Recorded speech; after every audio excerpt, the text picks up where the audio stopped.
Hi there. It's late on Friday. I mean, at the end of the workday.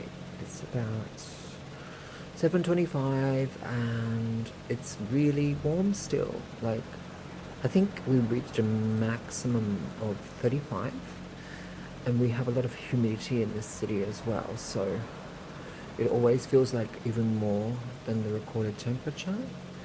Um, right now it's 30. Eek. Yeah, I know, right? So I was out and about today. I went to take a certain someone to Centrelink to go and file a claim for job seeker,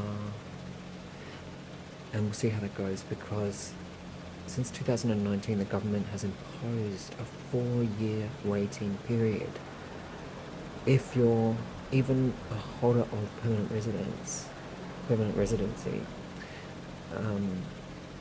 Your partner is supposed to support you through all that period, including through unemployment. That is, you're not entitled to job seeker.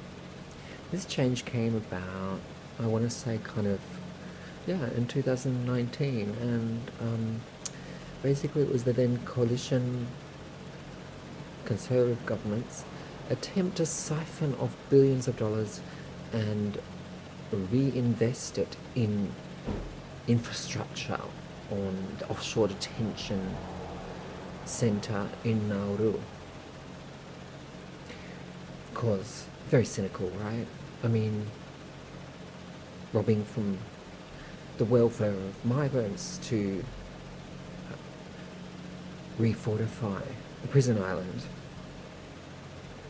There's so many things that people on different kinds of visas, but that don't have the same kinds of rights and privileges that citizens have in this country, have to face. I'd like to make another video on this because it's not spotlighted enough, including how contractors exploit migrants who have maybe no option but to seek low-entry jobs, for example, in hospitality, and they offer them the promise of ongoing work, and they don't pay them for the trial period, and they just cycle through different trial periods to get free labour. Because everyone wants a job, right? Everyone wants a chance. It's so nefarious. Tomorrow's Mardi Gras, and that certain someone is marching in the parade. Yeah, still has to get his pants out of a Cuban dance group. But apparently things start up around 3 p.m, so I will just be an observer. I'm not marching or anything like that. It's going to be warm as well. Not as warm as today, but I predicted a max of 30, so that's pretty reasonable, isn't it? It's not going to rain, so we're not going to have the wrath of God, as Fred Nile used to say, with rain on our parade. I always remember that from the 1980s. Let's see, what else can I tell you besides it being Mardi Gras weekend? I'm going to be doing an interview on Monday on SBS Spanish, and it's going to be about the kind of fascist wave in the wake of the executive orders of the Trump administration, that have resulted in things such as deportations that have been made into spectacles, of course. The criminal, undocumented, that's what it's all about, to criminalise and extirpate, as well as the anti-trans executive orders. This fascist wave is but part of a larger tendency globally, and it could have ramifications to Australia and Australians, in Australia and to Australians. So I'll be talking about that, and I'll be talking particularly about how we need to think about anti-migrant politics and anti-trans politics together. I'm not going to give you the analysis, you'd have to check it out. And that makes me think I've got to record some more videos in Spanish, because that is part of our public. And what's more,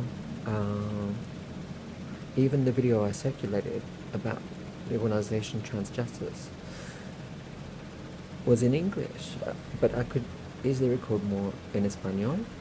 And so this is the start of something, I think, and I'd like to do more. Yeah, that's pretty much the news. Oh, I felt a bit wiped out by the week because I've got a crazy timetable, but I'm really enjoying the beginning of semester, and I'm loving the students.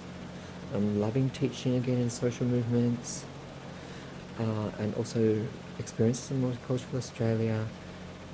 I'm loving some of the project ideas I'm hearing, and I'm really hoping that it's enriching. One last thing. I got onboarded, as they say, for my new job, and I'll be having extensive training in mental health and suicide prevention and things like that. So it's the beginning of something new, and I'm just really plussed. Oh, and if I do get to go to El Coloso del Norte in April or November, you can bet I'm going to be reconnecting with some immigrant justice groups that I've worked with before. Now is more important than ever. I want to know how things are looking on the ground, how people are responding, and how those of us who have certain kinds of resources and privilege can respond as well and support. So more on that front in a kind of roundabout way in coming months, I guess. Yeah. Now is another time to be depressed and shell-shocked. People who are undocumented, who have to navigate systems of surveillance, people who are migrants have to deal with downskilling, discounting of skills, filters of not getting enough experience, of being exploited by potential employers, of not being covered by the welfare system. We have to resist, and that goes doubly for people who are being targeted on the basis of being trans, for example, in the United States, and being administratively erased, and having their so-called birth sex identities forced back on them through the reissue of documents and so on. This is a big issue, but we can't be cowed by it. No podemos agacharnos. We can't put our head down. We need to fight, just as we always have.